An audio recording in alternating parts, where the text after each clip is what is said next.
That's right. Welcome back, ladies and gentlemen, to the Intel Extreme Masters Katowice, as we have a few more series remaining here for day number 1 of our round of 76 to find out who's going to be moving on into the round of 24. Joining me in control, Rotterdam and the Muslim. Gentlemen, so far so good.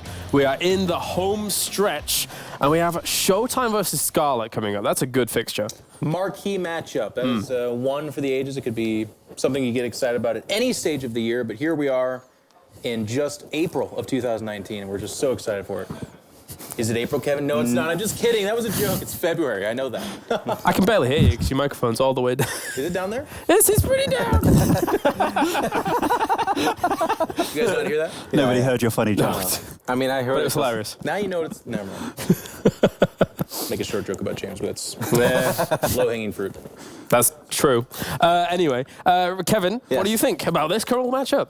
I think it's a really fun one, obviously. It's like Jeff says, it's a timeless one. Two phenomenal players that have had great results. Maynard already went over it. I mean, Scarlett is a previous IEM champion. Sure. ShoWTimE is a WCS champion and made it to BlizzCon multiple years. Multiple Meisterschaft. So now, obviously, a great matchup on paper. We were kind of caught up, actually, in Stefano versus Hero, because the last thing we showed the people at home is that things look great for Stefano. Hero won. Okay. Pretty good for Stefano. But, I mean, there's still more to go, right? Is that just one? Yes. Yeah, just the first game. Yeah. I think like Stefano did something that is obviously very popular now for Zergs as well in the latest stages, where it's not the Nidus all in, but it's like a Nidus on the left bottom side and a Nidus in the main and a Nidus in the right top, swarm most everywhere, which is incredibly strong and powerful. But I must say kudos to Hero. I think Hero did a phenomenal job. He's shutting almost each and every single one of them down. And at one point he realized, like, okay, I am behind in economy, I am behind in bases. Yeah. I'm going to run to the other side of the map and win. And he did win. I mean, Maynard said it before he actually left the desk here, the Muslim, which is that for Stefano, this is actually not that bad a bracket. There's some big names in his way, but it's not a bad bracket for him considering his matchup preference. I mean, the fact that he got past Nurcho, and Nurcho has been one of his nemesis for like such a long time. He beat him 2-0. Now he's got Protoss available. Very doable for Stefano, but being 1-0 down against Hero, that's rough, because I mean, Hero quite a while ago was one of the absolute best in the whole world. Definitely was. And looking at this forwards now, ShoWTimE versus Scarlett here. Who do you think is coming out of this on top and going through into that upper bracket? It's incredibly difficult to call, because I mean, Scarlett can be an absolute beast. ShoWTimE also, I think ShoWTimE's more consistent than Scarlett. So if I was being like safe about it, I would say ShoWTimE, but Scarlett was very close to making it top 16 in GSL. What do you think the current meta favors between the two? Say it. I do think Scarlett's quite good at like swarm hosty stuff and being just obnoxious, you know, with all-ins and what have you. You asked a Muslim to complain more about Protoss or Zerg, and that truly could have gone either way. But he went with Zerg on that one. He did. Yeah. I think I've been really good this tournament about not whining and not taking your bait, you know. You've been great here. I agree, Ben. Well done. Can we all please put our hands together for Ben real quick? That was Fantastic effort. Impressive. Fight back that amount of salt. Is just... The crew's clapping, guys. All right, well, thank you very much, gentlemen. I'm going to head on over now and meet our commentary team. I'm walking. You were in that direction, so I was going the opposite direction. We get the walk. That's right. Maynard, Pig. What's up, dude? Another qualifying match. I love doing this. What are you expecting? ShoWTimE versus Scarlett. Fireworks. It's going to be a great one. Both players, I think, are really closely matched. Scarlett more on the aggressive side, and ShoWTimE, demauer the wall, literally. He's Mr. Defensive. He's Mr. 3 base, hold everything down and not take any damage and counterattack and win. And you expect Scarlett to maybe go a bit aggressive here? Oh yeah. I mean, come on, it's Scarlett. She's not the 2012 Scarlett, 2013 Scarlett of back in the day. There's always at least one kind of coin flippy build in every best of series. She's always going to throw something wild, and I think she's had an extra week or two to refine her Nidus Worm strategies from her GSL appearance. So I think she's going to bring some awesome builds out. I like it. All right, thank you very much. And thank you for the walk. Oh, it's my pleasure. I'll absolutely always do that for Maynard, not Jeff. It's time to go to the round of 24 match qualifier. Who is going to make it? ShoWTimE or Scarlett? Well, let's find out together. I am Maynard, and with me is my brother from another pig. G'day, mates. Full Australian cast here. Later in the evening. It takes usually we get to cast together a little bit earlier. I just realized we haven't done it yet. Yeah, we haven't. You know, what are ESL doing with their money? We just wanted to save the best to last. That's what they wanted to do, man. Oh, well, we're not last, but that kind of upsets the theory a little bit there. Well, Kevin's here, so, you know. That is true. We can't quite have that much passion. This is the last upper bracket game, though. Yes, it is indeed the last upper bracket game. It's a qualifying match. And good to see these two players going head-to-head. It's quite the clash of styles, isn't it? You know, Scarlett, she's capable of playing some of the most flawless macro games out there, but ShoWTimE will reliably, you know, do that 90% of the time, 80% of the time. Scarlett, she really seesaws between wildly aggressive and wildly defensive. One of the most aggressive Zergs out there, and ignoring Bly right now because he is one of them, harkens back to BlizzCon with ShoWTimE versus Dark. You know, that really cemented in my mind that if ShoWTimE is on point, you will do literally 0 damage to him. Yeah. And it'll just be like a wave crashing against a giant cliff. The hold, man, the hold. You know? I know exactly what match you're talking about. Acid plant, that third base, you know what I'm talking about. Yeah. That's, 400 roaches and Hydralisks held off by like 4 sentries in an Immortal. Only that man on the right-hand side of your screens could do it. He is Demour, the wall, the fortress, and he is one of the most legendary defensive Protoss players. But he's facing off against one of the most storied Zerg players in all of StarCraft II history, the IEM Pyeongchang champion. In the right-hand side, it is Scarlett. That's right, the unstoppable force, and in the far left, the immovable object. It is Makers ShoWTimE. That's right, guys, MKERS. The team is pronounced Makers. Get used to it. Wake up, sheeple. It's a new team. They're really fantastic. It's basically Iron Chains, from what I understand. Merkers. With some new branding, some new people. Which is really great because it's a fantastic team and pleased to see them continue to support StarCraft. No, and such a sick lineup as well. Oh my God, yeah. With pickups like ShoWTimE, I immediately was like, ooh, I've got my eyes on this team. This is awesome to see. And of course, you know, Scarlett now playing for Newbie, the famous Chinese team. Especially huge known history from, in that team. From Dota and whatnot. But yeah, it is awesome to see them here playing. And we're going to be starting on Automaton. So this is a map with quite a lot of wide opening spaces, and we've seen Nidus Worms in the corner of these big wide open mains a lot. I mean, even if there's not Nidus Worms, Automaton has a wide open natural that's tough to wall off and tough to hold attacks on. It is just in my mind, a pretty Zerg favored map. It has been for a while. Yeah. But it's, like you mentioned, there are a lot of different flavors of what a Zerg can do on this map.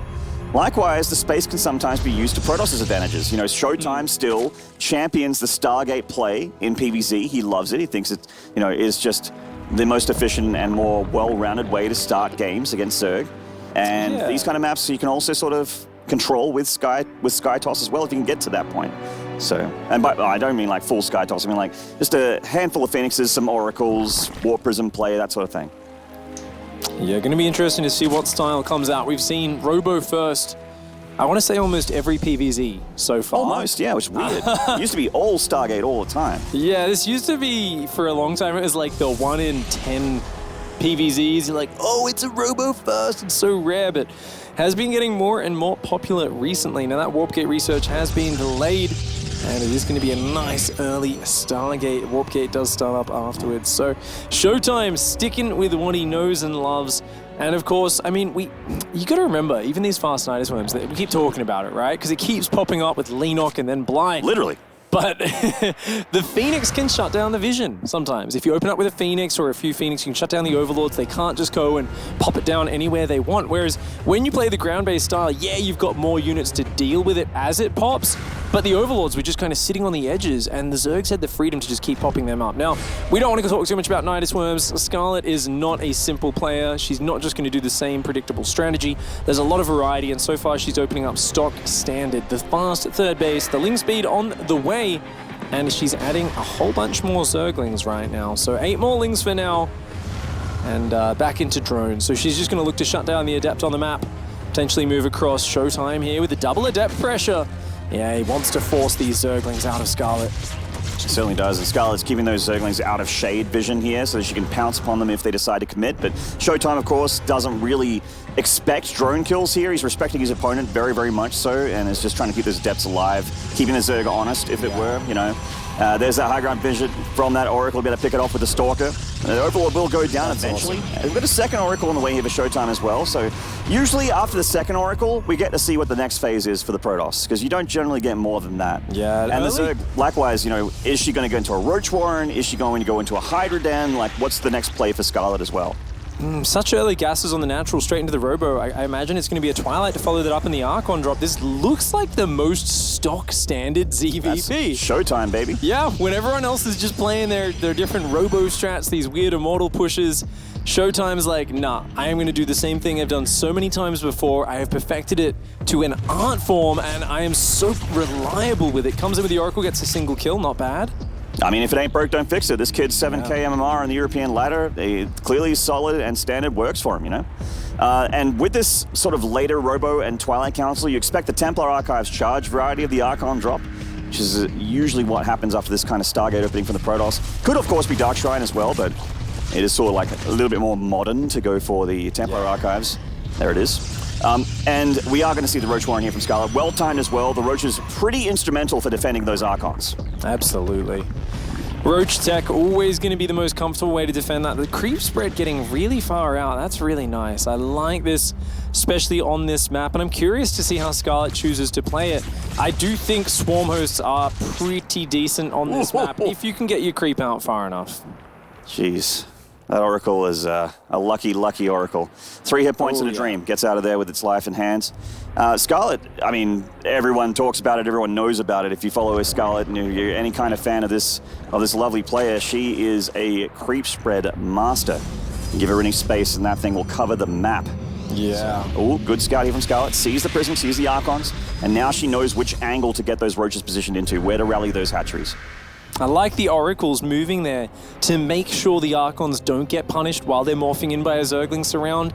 ShoWTimE always just making sure he's ready for any eventuality. Even if it's just a small percentage chance, he's going to be ready for it. He doesn't want anything to throw his build off. Now, Scarlett is someone that really loves Mutalisks. She's getting a Spire back in the corner of her main here. And it makes you wonder, is she going to go into something like a big commitment into Mutalisks, or just like half a dozen to pick off the War Prism and the Oracles?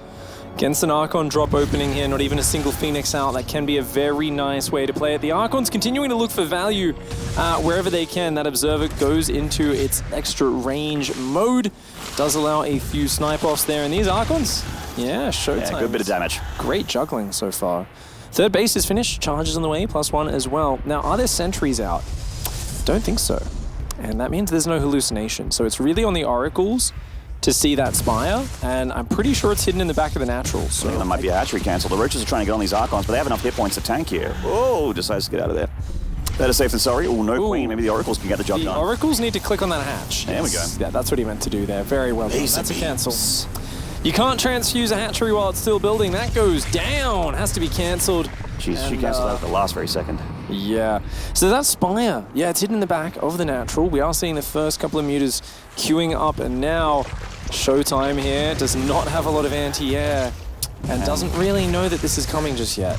Scarlett was supply block for a minute there as well. Got to get a round of Overlords out. Oh, I think he might have lost that, nearly lost that Archon. Just got up in time. That thing is out of shields. You can see there in the command card at the bottom. Big attack from Scarlett. Posture, but yeah. It's just here to distract, and it's achieving what it wants to. The mutas are pooling up right now. It's a lot of mutas in production. I mean, ShoWTimE, he's got to realize, nah, wait, what is this? There's no Ravagers, there's no Lings. He's got to realize and get up cannons and shield batteries. He's got to start Phoenix production. I don't think he saw those mutas popping out. ShoWTimE does not have his eyes glued to the right part of the screen. I am very worried for our German Protoss right now. There is no defense in the main base, and those mutas starting to pull up, ready to dive in. I'm with you, man. He's just started his first Phoenix now, and that is a little bit late here. He's going to try and look to force those mutas back at home. Yeah. This is kind of what happens every CVP when a Zerg makes a big ball of Mutalisks. It gets base tradey, it gets weird. Yeah, he's going to try and defend the third base. Immortal charge lot warpins. That Immortal doing such good micro there, but it's not going to be enough. The Roaches are getting on top of it. The Oracle's going to start to clear some stuff up, but there's no DT tech or anything like that. These probes getting massacred. Meanwhile, ShoWTimE's attack finally gets in towards the bases, but this is an early start to this base trade for Scarlett. She's already in a fantastic position. ShoWTimE being forced to evacuate probes. His entire economy has been ransacked. We have a bit of a pause there. Was seeing a little bit of stuttering on our end as well, so no doubt the players don't want to play in that. It's like peddling in hummus. You don't want it. So, no, I mean, imagine cleaning your bike after that. It'd be really tough. It would be terrible. The chains would have to be replaced 100%. Hummus is delicious, though. It is, but probably not off of a bike. Good segue, by the way. Once again, great content. Loving day one here Yeah. Intel Extreme Masters Katowice. You can see ShoWTimE's a little bit annoyed at getting caught out by that. He knows this is something he kind of forgot to calculate in, and he should have realized there was something odd coming out. We are going to be going back into the game in just a moment, guys. We have resumed. Go. We can hop back into that game screen. That would be fantastic. The base trade is continuing still going right now. Yep, there we go. The Zerg is still ravaging what is on the ground here for the Protoss. Obviously, the win condition for StarCraft is to kill your opponent's structures before they kill yours. Yep. ShoWTimE is clearing through these hatcheries and clearing through all the Zerg infrastructure here, but it is a little bit of slow push. It's damaging. It's slow, though. He has a lot of Archons in his army, but if his army's caught on split... I think the Mutas are going in and cleaning up some of these Zealots. Oh, the Prism here with the Archons. That Prism's going to go down. The Archons, just 2 on their own. Not enough for this. Scarlett happy to take that trade. ShoWTimE knows he's toast. All of his probes had gone down on the map, and he was going to be eliminated. Scarlett there with an excellent Mutalisk switch after that nice defense in the early game. She does look a little bit stressed with the way that game went. It is hard to surprise this man and take him out. Very, very hard, but she did it, man. She got it. She got his wool pulled over his eyes and managed to surprise him with those Mutalisks.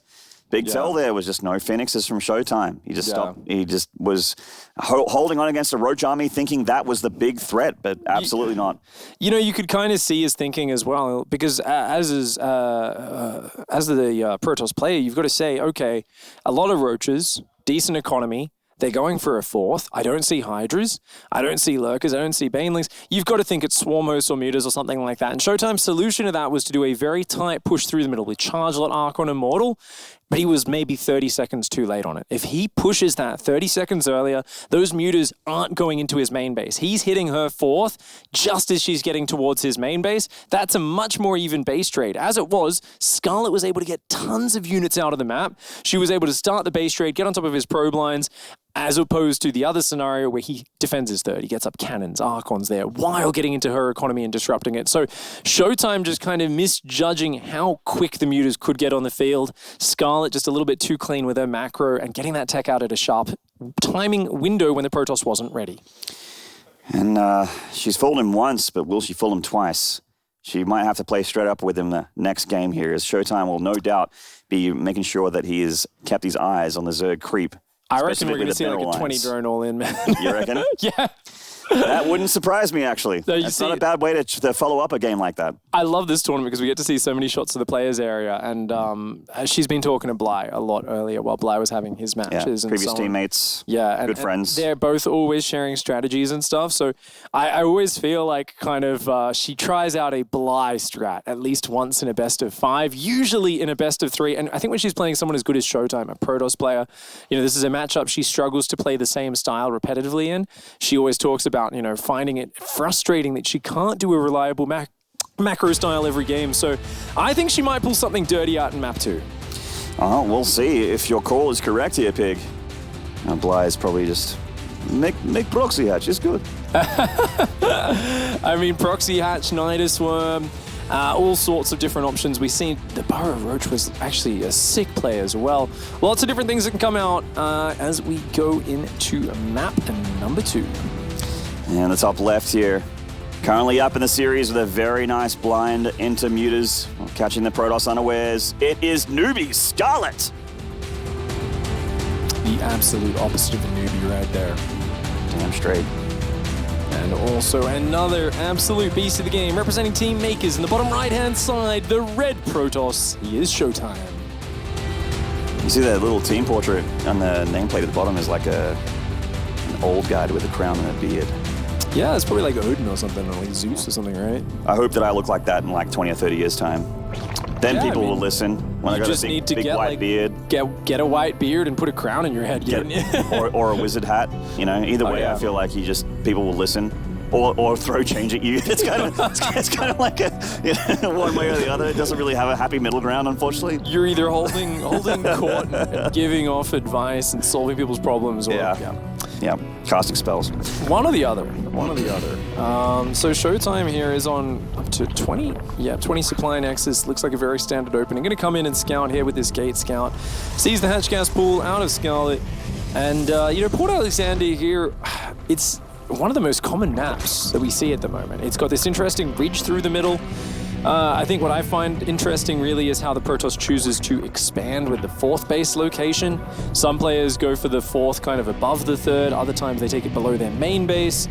And we do see some very interesting sort of mid-game pushes, but once again, a rather large main base and a big spread once you get out on 3 bases plus. So this is actually, I believe, the map where we saw Stefano versus Harstem popping up Niduses constantly in the north, in the main base, and just kind of keeping Harstem pinned back on 3 bases for a long time in that match. So I'd like to see if it goes that way, Scarlett to start popping up Niduses all over the place as well. Take advantage of the distance on this map. Scarlett just did something that the Observer brought up earlier, is that this is actually a very common thing for Korean Zergs at the moment. Like your Rogues, your Darks, your Sus will actually in this matchup very often get their 3rd hatchery before 2 minutes. Generally around 2.5 is the sweet spot for that 3rd hatchery. But she's just trying to get away with a little bit of greed here against ShoWTimE, who is just opening Stargate Standard again. Once again going for that Stalker, and once again, going to probably be using that high ground vision to try and pick off that Overlord. But talking about this map, I feel like it's a little bit less powerful for Zerg, though. Even though the main does have a lot of space for Nidus Worms, you have an easier choke in the natural to hold. You have ramps some up to the natural as well. Ramps right? as well. Big deal. Yeah. Not all flat ground like Automaton. So there are a few advantages for Protoss in this map. I believe this is also the map where there's like a little bunch of Ewoks partying up in the top of the map, or maybe that's a different one actually. It could be. We'll be able to find out in a minute if this is Marpu observing or not, because if it's Marpu, he will 100% know where those Ewoks are. If it's Indy or Coker, then alas, we will be at loss. There's always cool doodads on each of these new maps. You know, the map maker's always putting some fancy little details and things in there. That Overlord is going to go over the fan to hide on that little pillar of high ground. Oracle on the way is going to come out to spot that, but the Overlord, yeah, I think it will go down. I don't think it'll escape, but the Stalker might have to run down to the low ground to get it. Yeah, that's a nope. That's a nice pick off there from the natural. The last laser beam's all you needed. So, I mean, ShoWTimE, I feel like he had a pretty good build ongoing last game. The thing that really went wrong was that he just wasn't ready for the big tech switch from Scarlett. Yeah, I mean, if he just plays a little bit more, I guess, carefully and a little bit more scared. It's just a weird thing to say because you don't really want to be scared against someone like Scarlett, but just being more, like keeping tabs on what she's doing a little bit more, doing a bit more scouting, a bit more tagging, you know, maybe more depth shading.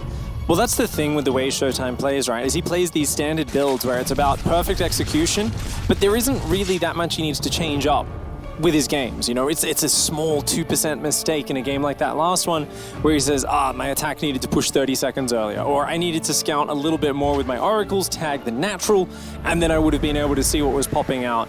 He even actually had a revelation on the lair as the mutas were popping. He just didn't look at it at the moment they came out. So you know, that's the sort of thing ShoWTimE says, I just should have been noticing it, because he demands that level of perfection in his play. That's how his builds work so reliably and so well. So I think for him, it's not going to be trying to fix the build by changing it. It's make a just tiny little bit of execution improvements. Good defense from Scarlett so far against these Adepts. She is starting to lose some drones though, and getting 4 is not too bad for 2 Adepts. Yeah, it's about an even trade there, but the Oracle's coming in the main base for a little bit more, and that's going to be quite a bit of drone damage there for ShoWTimE. Great harassment. Good. Oh, the Queen didn't quite get that last hit as well. Those Oracles going to go back. There's plenty of dead space in the corner of this map, of course. Dead space being the areas on the edge which ground units can't move on. That allows you to kind of rotate your air harassment in from those angles where the Queens, the Hydras, that sort of thing can't punish it. And there is a 3rd base on the way. Observer coming in. And those Oracles are going to go out to meet up with the Warp Prism. Remember, always relying on making sure he can get this Archon drop going for the follow-up. Roaches are on the way here for Scarlett. She's got good creep spread. She's got a beautiful setup. Once again, the Evo Chamber's on the way. Scarlett with a flawless opening, but ShoWTimE on his side looking very crisp as well. Both players playing very, very well, very, very clean in the early stages here, apart from Scarlett losing a few drones. The Archon follow-up with the Prism, of course, very scary, but Scarlett's been doing nothing but making roaches for a while here, and she's dropping that Hydra Den as well. So, looks like doesn't look like Nidus play at the moment here for Scarlett, just straight up ZVP. Still droning as well, you know, ShoWTimE starting to get his forges up, starting to get charge, and I'm kind of expecting a second Robo and a more regular mid-game of a PvZ rather than the last game in Automaton. Nice little clearance of the creep there. Southside Oracle's hanging out saying, yeah, if you spread your creep here, we are going to spot it.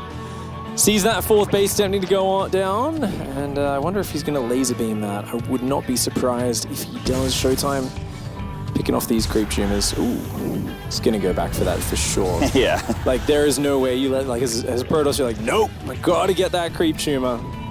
And Yeah. Sentry's on the way behind this as well. Good play here by ShoWTimE. He's going to start looking for the tech. He says, okay, as you were saying before, This is what I'm talking about, keep yeah. tabs, Tag. He's looking for the Hydras. If he sees the Hydras, that's going to be a big tell. No Spore Crawler here on the natural. Ooh, good lost mining time for ShoWTimE, finding bits of damage. Nonetheless, though, Scarlett has not been missing a beat. Even though ShoWTimE's finding these tiny little bits of damage, it's like, look at that. Solid 67 worker economy. Hydras coming out en masse. Fourth base, more drones on the way. Scarlett in a very good position. And we have not seen Storm yet. We haven't seen the gases on the third.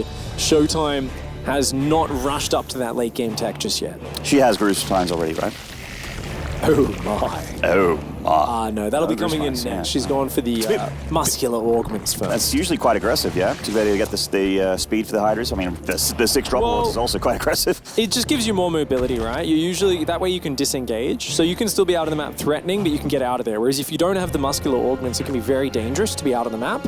So I think this is the more standard, unless you know you're defending like Mass Phoenix or some sort of timing attack, you usually want to get that first Nidus Worm on the way. Oh my gosh, this is so cool. Scarlett has 6 Dropper Lords moving down here on the south. She's going to drop in the main. She's going to start hitting multiple angles, and she's going to follow up with Nidus Worms from all different angles. There we go. Numatized Carapace, a.k.a. Overlord Speed, has just kicked in the Roach Hydra sharking around, and ShoWTimE needs to just buckle down and hold on for dear life. This is going to be some scary multi-prong aggression. In a frontal fight, ShoWTimE wins. That's the last possible thing Scarlett's going to give him. She is going to attack from every possible angle. That's exactly what I was going to say, man, is just that, you know, ShoWTimE is ready for... Oh, he sees the Dropper Lords, tags him. He needs to get up there in the main, possibly even recall if he wants to intercept. Or just warp in, I guess, because he is seeing that Scarlett is actually rotating around. There's that Nidus. He doesn't see the Nidus yet.